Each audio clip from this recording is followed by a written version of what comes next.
Hello guys! Happy weekend! Gala na naman tayo. Samahan mo kami ngayon mag-strawberry picking. Ito ang perfect seasons para sa strawberry picking last springtime. Talagang pag ganitong panahon, lahat ng mga farm dito ay open sila for strawberry picking.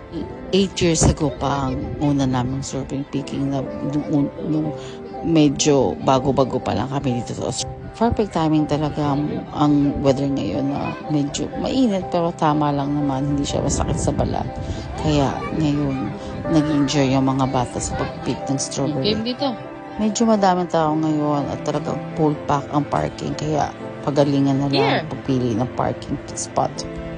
Akala namin ubos na ang strawberry pero madami pa din pala talaga at talagang mo sasawa ka mag-pick at sakit ang katawan mo kakayoko. Strawberry picking.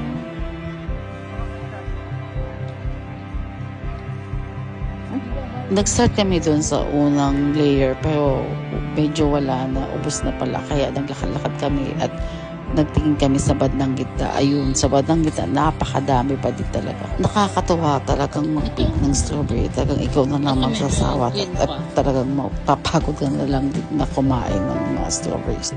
Ali ang pagkain ng strawberry dito. Kaya talagang magsasawa ka at sasakit ang iyo.